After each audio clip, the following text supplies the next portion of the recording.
உலகெங்கும் உள்ள கடவுள் அருள் டிவி நேரில் அனைவருக்கும் மோசஸின் இனிய அன்பான வணக்கங்கள். மாசி மாத பலன்கள் தான் பார்க்க வரோம். அதுக்கு முன்னாடி மாசி மாதம்னா என்னன்னு வச்சுக்கோ. மாசி மாதம் பார்த்தீங்கன்னா ஆன்மீகத்துக்கு உகந்தமான மாதம் சொல்லுவோம். ஏன்னா தை மாதம் கர்மங்களை போக்கக்கூடிய மாதம்.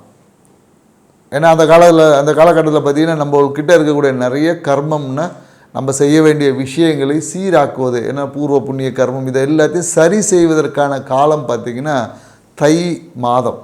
மாசி மாதம் என்னென்னாக்கா, ஏன்னா தை பிறந்தா வழி பிறக்கணும் இல்லையா, அப்போ அந்த கர்மங்களை நீக்கும் போது தான் வழி பிறக்கும். அந்த வழி என்பது தான் மாசி மாதத்தில் பிறக்கும். அதனால தான் பார்த்திங்கன்னா இந்த மாசி மாதம் ஆன்மீகத்துக்கு உகந்த ஒரு ஏற்ற மாதம். அதனால தான் இந்த மாதத்தில் தான் பார்த்திங்கன்னா மகா சிவராத்திரி கொண்டாடும். புரியுதுங்களா? மகா சிவராத்திரி பார்த்திங்கன்னா மாசி மாதத்தில் வரக்கூடிய விஷயம். ஏன்னா மாசி மாதத்துலலாம் பார்த்திங்கன்னா கும்பத்தில் சூரிய பகவான் இருந்து தன்னுடைய வீட்டையே பார்ப்பார். அப்போ என்னென்னாக்கா ஆத்ம காரியங்கள், அந்த ஆத்ம பலம் என்பது இந்த காலகட்டத்தில் அதிகமாகும். அதனால தான் இந்த மாதத்தில் பார்த்திங்கன்னா நிறைய இந்த மந்திர உபாசனைகள் பெறுவது, புதிய புதிய கலைகள், நிறைய விஷயம். ஏன்னா இன்றைக்கி நம்ம படிக்கிறது மட்டும்தான் ஒரு விஷயமா இருந்துச்சு. அன்றைக்கி என்னென்னாக்கா போர்க்கலை, மாந்திரிக கலை, இந்த மாதிரி பூஜை விஷயங்கள், யாகங்கள், இந்த மாதிரி எல்லா விஷயங்களும் கலைகளை கற்க ஆரம்பிப்பது பார்த்திங்கன்னா இந்த மாசி மாதத்தில் தான் ஆரம்பிப்பாங்க. அதே போல் புதிய புதிய விஷயங்களை தெரிந்து கொள்வது, குருமார்களோட ஆசீர்வாதங்களை வாங்குவது, மேலும் நிறைய இந்த மாதத்தில் பார்த்திங்கன்னா இந்த தீர்த்த வாரியம் அப்படின்னு சொல்லக்கூடிய நிறைய புண்ணிய ஸ்தலங்களில் போயிட்டு புனித நீர் ஆடுவது, இந்த மாதிரியான விஷயங்கள் எல்லாமே இந்த காலகட்டத்தில் மிக சிறப்பான ஒரு பலனை தரும். எல்லா மாதத்திலும் செய்வதை காட்டிலும் இந்த மாதம் என்பது நீங்கள் இந்த வருஷத்தில் ஒரு நாள் அப்படின்ற மாதிரி இந்த ஒரு நாள் குளிப்பது இந்த 12 மாதங்களில் நீங்கள் குளித்த அந்த விஷயத்துக்கான அந்த புண்ணியத்தன்மையை பெற்றுத்தரக்கூடிய ஒரு மாதம் தான் இந்த மாசி மாதம். அதனால் பார்த்தா குறிப்பாக இந்த மாசி மாதத்தில் பார்த்திங்கன்னா இந்த சிம்ம ராசிக்கு மிகப்பெரிய அற்புத பலன்களை கொடுக்கும். சிம்ம ராசிக்காரங்களுக்கு, மேஷ ராசிக்காரங்களுக்கு, அதே மாதிரி மிதுன ராசிக்காரங்களுக்கு, இவங்களுக்கெல்லாம் பார்த்திங்கன்னா மிக அபரிவிதமான நன்மைகளை அள்ளி வழங்கக்கூடிய ஒரு சிறப்பான மாதம் தான். இதை தான் ஒவ்வொரு ராசிக்காரர்களுக்கும் என்ன மாதிரியான நற்பலன்களை இந்த மாசி மாத கிரக நகர்வுகள் அளிக்கப் போகுது என்றதை பற்றி தான் நம்ம டீட்டெயிலாக ஒவ்வொரு ராசியாக பார்க்கலாம். வாங்க வீடியோக்குள்ளே போகலாம். துலா ராசி அன்பர்களுக்கு இந்த மாசி மாத பலன் எப்படி இருக்குன்னு தான் பாருங்கள். ஏன்னா இந்த மாசி மாத பலன் பார்த்திங்கன்னா கடந்த மாதம் பார்த்திங்கன்னா வீட்டை பற்றின எண்ணம் நிறைய துலா ராசிக்காரர்கள், வீட்டை பற்றின எண்ணம், அம்மாவை பற்றின கேரு, ஸோ இந்த மாதிரி நிறைய விஷயங்களால் ஒரு அழுத்தத்தில் இருந்த துளாராசிக்காரங்களுக்கு இந்த காலகட்டம் ரொம்ப ஒரு ஹாப்பியான ஒரு காலகட்டம் சொல்லலாம். ஏன்னா இந்த காலகட்டத்தில் என்ன ஆகும்னா, நீங்கள் மனம் விரும்பிய எல்லா விஷயத்தையும் நீங்கள் செய்யக்கூடிய ஒரு தன்மை இருக்கும். உங்களுக்கு மனம் விரும்பிய எல்லா நிகழ்வுகளும் இந்த மாதம் உங்களுக்கு நடக்குமா? கண்டிப்பாக நடக்கும். ஏன்னா கடந்த காலத்தில் பார்த்திங்கன்னா அக்கா கிட்ட ஒரு சண்டை வந்திருக்கும். நிறைய துளாராசிக்காரங்களுக்கு பார்த்திங்கன்னா அக்கா அண்ணனோட சண்டை போட்டிருப்பாங்க. ஸோ இந்த காலகட்டம் அக்கா அண்ணன்ற உறவு பார்த்திங்கன்னா ரொம்ப சுமூகமாக இருக்கும். நிறைய பேர் இந்த காலகட்டத்தில் என்னென்னாக்கா அப்பா கிட்டேயும் சண்டை இருக்கும். ஏன்னா அப்பா பார்த்திங்கன்னா இவங்க ஒன்று சொல்லியிருப்பாங்க, அப்பா ஒன்று சொல்லியிருப்பாங்க.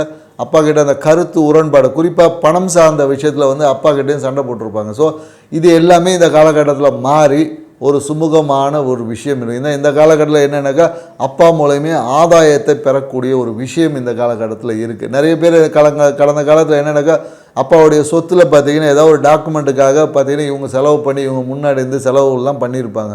ஸோ இப்போ அதை எல்லாமே மாறி ஒரு மகிழ்ச்சியான ஒரு சூழலை ஏற்படுத்தி கொடுக்கக்கூடிய ஒரு காலகட்டம் இருக்குது. அதனால் நான் போன வாட்டி பார்த்திங்கன்னா போன மாதம் நிறைய பேருக்கு அந்த இஷ்ட தெய்வ வழிபாடு பண்ணணும்னு போயிருப்பாங்க. பார்த்திங்கன்னா அந்த கோயிலுக்கு போகும்போது போக முடியாமல் சூழல் நிறைய பேர் இருக்கும். போனாலும் அங்கே ஒரு நிம்மதியாக போனேன், ஆனால் நிம்மதியாக சாமி கொண்டு ரொம்ப ரஷ்ஷு அப்படி இப்படியே இருந்துச்சு, என்னால் ஒரு நிம்மதியே இல்லை, அந்த திருப்தியே இல்லை அப்படின்னு. ஸோ மீண்டும் அந்த விஷயங்களை போய் பார்ப்பதற்கான வாய்ப்புகள் என்பது இருக்குது. ஏன்னா கடந்த காலத்தில் நிறைய பேர் துளாராசிக்கு சிவன் கோயிலில் போயிட்டு சிவன் கோயில் போனதுனாலேயே நிறைய பேருக்கு ஒரு பிரச்சனை வந்திருக்கும். சிவன் கோயில் போயிட்டு வரும்போதே பார்த்திங்கன்னா வண்டி ஏதாவது ஒரு பிரச்சனை பண்ணியிருக்கோம். ஸோ இந்த மாதிரியான போயிட்டு வரும்போது அங்கே கோயில் விட்டு வெளியே வந்த உடனே ஒரு நல்ல செய்தியே வந்திருக்காது. ஏதாவது ஒரு பிரச்சனைக்குரிய செய்தி, இது மாதிரி ஒரு இதாச்சு அதாச்சுன்னு சொல்லி எங்கேயாவது ஒரு பிரச்சனைகள் கண்டிப்பாக ஏற்பட்டிருக்கும். ஸோ அந்த விஷயம் எல்லாமே மாறி இப்போது அந்த பிரச்சனை ஏற்பட்ட பிரச்சனைகள்லாம் மாறி ஒரு மகிழ்ச்சியான ஒரு சூழல் இந்த காலகட்டத்தில் துளாராசிக்காரர்கள் ஏற்பட போகிறது, ஏற்பட்டு கொண்டே இருக்கிறதுன்னு சொல்ல முடியும். மேலும் என்னென்னாக்கா திருமணம் சார்ந்த விஷயம் பார்த்திங்கன்னா நமக்கு இஷ்டப்பட்ட மாதிரி ஒரு திருமணம் விஷயங்கள் இருக்கும். கடந்த காலத்தில் அம்மா சொல்லியிருப்பாங்க இந்த மண்டபத்தில் வைக்கணும், அந்த மண்டபத்தில் வைக்கணும்னு சொல்லியிருப்பாங்க. அது எல்லாமே மாறி ஒரு சுமூகமான ஒரு கருத்து ஒற்றுமைக்குள்ளே வரக்கூடிய வாய்ப்புகள் என்பது இருக்குது. ஏன்னா கடந்த காலத்தில் என்னென்னாக்கா உங்கள் வாழ்க்கை துணையோட அம்மா அவங்க விருப்பப்பட்டால் இங்கே நடக்கணும், அங்கே நடக்கணும், இந்த கோயிலில் பண்ணணும் அப்படின்னு சொல்லி ஒரு குழப்பமாக இருந்தது. அந்த குழப்பத்துக்கு எல்லாமே ஒரு தெளிவு இந்த காலகட்டத்தில் பிறக்கக்கூடிய ஒரு விஷயமா இருக்குது. ஸோ மேலும் என்னென்னாக்கா நிறைய பேருக்கு இந்த காலகட்டத்தில் தொழில் சார்ந்த விஷயத்தில் மிகப்பெரிய ஒரு அதிர்ஷ்டமான வாய்ப்புகள் என்பது இந்த காலகட்டத்தில் இருக்குது. தொழிலில் பார்த்திங்கன்னா எடுத்த விஷயங்கள் எல்லாமே ரொம்ப சிறப்பான ஒரு வெற்றியை அமைச்சு கொடுக்கும். ஸோ இது எல்லாமே பார்த்திங்கன்னா உங்கள் இஷ்ட தெய்வத்தின் அருளை கொண்டும் உங்களுக்கு குல தெய்வத்தின் அருளை கொண்டும் கிடைக்கக்கூடிய ஒரு விஷயம் என்பது இருக்குது. நிறைய பேர் இந்த காலகட்டத்தில் பூர்வீக பயணம் செய்வாங்க. குடும்பத்துடன் ஒரு பூர்வீக பயணம் என்பது இருக்குது. அதே போல் நிறைய பேர் குலதெய்வ வழிபாட்டுக்காக பூர்வீகம் செல்லக்கூடிய ஒரு வாய்ப்புகளும் இருக்குது.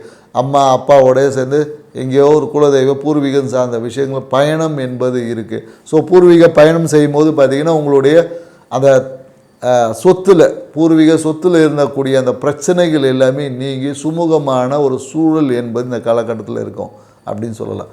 ஏன்னா கடந்த காலத்தில் என்னென்னாக்கா நிறைய பேருக்கு என்னென்னா சொத்து தகராறில் பார்த்திங்கன்னா இந்த சித்தப்பாவே பிரச்சனை பண்ணியிருப்பார். இல்லை நான் எனக்கு இவ்வளோ வேணும் அவ்வளோ வேணும்னு சொல்லி பூர்வீக சொத்து சார்ந்த விஷயத்தில் சித்தப்பாவுடன் பார்த்திங்கன்னா கருத்து வேறுபாடுகள் இருப்பார். அந்த விஷயம் இப்போ எல்லாமே சுமூகமாக மாறி சரி ஒன்றா இருந்து சில விஷயத்த பண்ணுவோம் அப்படின்ற மாதிரி மாறி வந்திருப்பாங்க.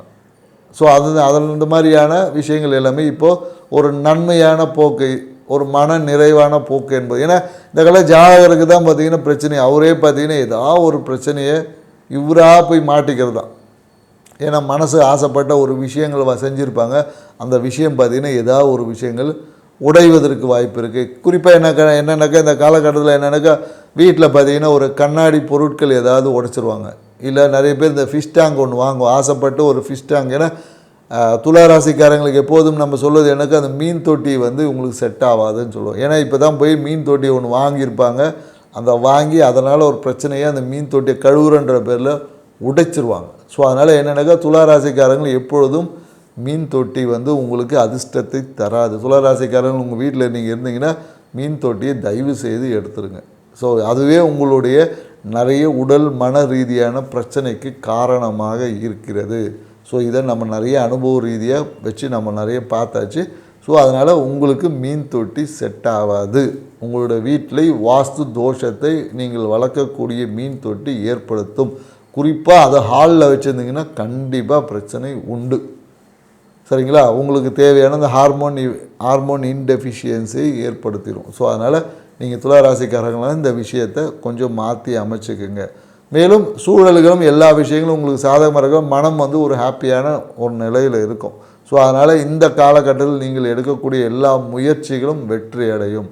ஸோ தம்பி தங்கை இந்த உறவுகளுக்குள்ளே எல்லாமே நட்புறவு கண்டிப்பாக இருக்கும். ஸோ கடந்த காலகட்டத்தில் ஏற்பட்ட அந்த பணத்தால் ஏற்பட்ட பிரச்சனைகள் எல்லாமே இந்த காலத்தில் சுமூகமாக ஒரு தீர்வுக்குள்ளே வரும். ஸோ நிறைய பேருக்கு என்னென்னாக்கா நிறைய துளாராசிக்காரர்கள் காதல் செய்யக்கூடியவங்களுக்கு பார்த்திங்கன்னா காதல் பிரச்சனையாகும்.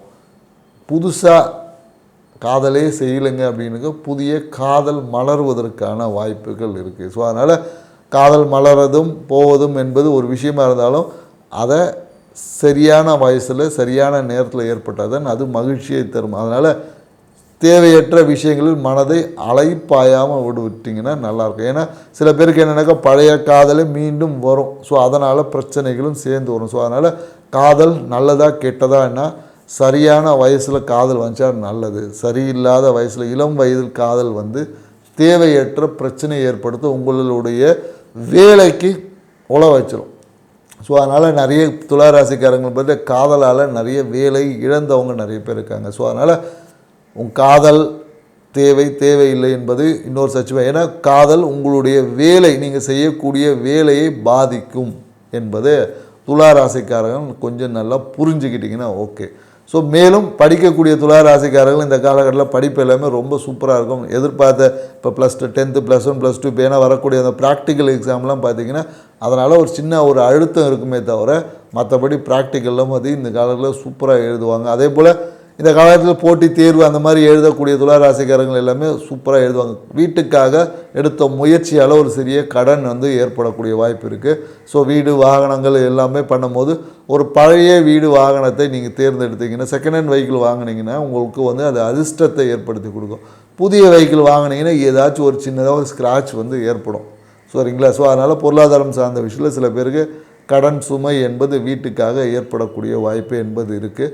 ஸோ அதில் சில time long time housing loan இந்த காலகட்டத்தில் கண்டிப்பாக துளாராசிக்கு வீடு வாங்கும்போது ஹவுசிங் லோன் போட்டு வீடு வாங்கக்கூடிய வாய்ப்பு இருக்குது. இந்த கால தந்தையால் உங்களுக்கு எதிர்பார்த்த அனுகூலமான விஷயங்கள் என்பதற்கு. ஸோ இஷ்ட தெய்வ வழிபாடை நீங்கள் செய்வதன் மூலியமாக உங்கள் இஷ்ட தெய்வத்தின் அருளை கொண்டு நீங்கள் எடுத்த எல்லா முயற்சிகளையும் உங்களுடைய ஆசைகளையும் கனவுகளையும் நிறைவேற்றிக்க முடியும். ஸோ அதனால் துளாராசிக்காரங்க உங்களை இஷ்ட தெய்வ வழிபாட்டை நீங்கள் மீண்டும் தொடங்க. ஏன்னா கடந்த காலத்தில் இஷ்ட தெய்வ வழிபாடு செய்ய முடியாமல் தடை தாமதம் பிரச்சனைலாம் வந்திருக்கு. இந்த காலகட்டம் ரொம்ப சுமூகமாக இருக்குது, மிகுந்த அதிர்ஷ்டத்தை ஏற்படுத்தி கொடுக்குற அளவுக்கு இருக்குது. ஸோ அதனால் நீங்கள் விரும்பிய உங்கள் ஆசைப்பட்ட அந்த இஷ்ட தெய்வ வழிபாடு சிறப்பாக செஞ்சுக்கிங்க. ஏன்னா நிறைய பேர் இந்த காலகட்டத்தில் புதிய இந்த வாராகி கோயில் போகிறது, இல்லை பிரத்யேங்க போய் தரிசனம் செய்வது, இந்த மாதிரி உக்கிர தெய்வ வழிபாடுகளை இந்த காலகட்டத்தில் நிறைய செய்வதற்கான சாத்தியக்கூறுகள் நிறைய பேருக்கு இருக்குது. ஸோ நிறைய பேர் இந்த காலகட்டத்தில் என்னென்னாக்கா குடும்பத்தில் பார்த்திங்கன்னா இந்த மாந்திரிக செய்வன தோஷை அந்த மாதிரியான விஷயங்களில் சிக்குவதற்கும் வாய்ப்பு இருக்குது. அதனால் என்னென்னாக்கா ஆசைப்பட்டுட்டோம் அப்படின்றதுக்காக ஏதோ ஒரு கோயிலில் போய் ஒரு எந்திரம் வைப்பாங்க, அதை வாங்கிட்டு வந்து வைப்பீங்க, அதுவே உங்கள் வீட்டில் மிகப்பெரிய ஒரு வாஸ்து தோஷத்தை ஏற்படுத்திவிடும். ஸோ அதனால் தேவையற்ற விஷயங்களை செய்யாமல் இருக்கிறது நல்லது. தேவையான ஆன்மீக பணிகளை தாராளமாக செய்யுங்க. ஸோ எந்திரங்கள் இந்த மாதிரியான மாந்திரிகம் சார்ந்த விஷயங்கள் ஈடுபடும் போது சரியான நம்பிக்கைக்குரிய நபரிடம் போயிட்டு சரியான கன்சல்டேஷன் பண்ணி செய்யுங்க. அதுதான் உங்கள் வாழ்க்கைக்கு உயர்வை ஏற்படுத்தணும். ஏன்னா நீங்கள் நிறைய துளாராசிக்காரங்களும் இந்த காலகட்டம் என்னென்னாக்கா போய் கோயிலில் போயிட்டு ஒரு சாமி ஃபோட்டோக்கு பின்னாடி ஒரு எந்திரம் இருக்கும், போய் வாங்கிட்டு வந்து வைப்பாங்க. இதுவே உங்கள் குடும்பத்தில் மிகப்பெரிய ஒரு மன அழுத்தத்தை ஏற்படுத்தும். வேலையில் அவ்வளோ ஒரு பிரச்சனை ஏற்படுத்தி இருக்குது, நிறைய பேருக்கு ஏற்படுத்த போகுது. ஸோ அதனால் நீங்கள் இந்த காலகட்டம் செய்யக்கூடிய அந்த எந்திர வழிபாடுகளை சரியானதான் பார்த்துங்க. ஏன்னா உங்கள் நிறைய துளாராசிக்காரங்க உங்கள் வீட்டில் வேலை இழந்தவங்களாக இருந்தாங்கன்னு ஸோ நீங்கள் வாங்கிட்டு வந்து எந்திரம் தான் அதுக்கு காரணம். ஸோ இந்த காலகட்டத்தில் நீங்கள் வைத்து செய்யக்கூடிய எந்திர வழிபாடு என்பது சரியாக இல்லைன்னா வேலையை விட்டு தூக்கிடுவாங்க. ஸோ அதனால் கவனமாக செய்யுங்க. நன்றி, வணக்கம். கடவுள் அருள் டிவியை பார்த்தமைக்க நன்றிகள். மேலும் இது போன்ற தகவல்களை தெரிந்து கொள்ள கடவுள் அருள் டிவியை சப்ஸ்கிரைப் செய்யுங்கள். மறக்காமல் பெல் ஐக்கானை கிளிக் செய்யுங்கள்.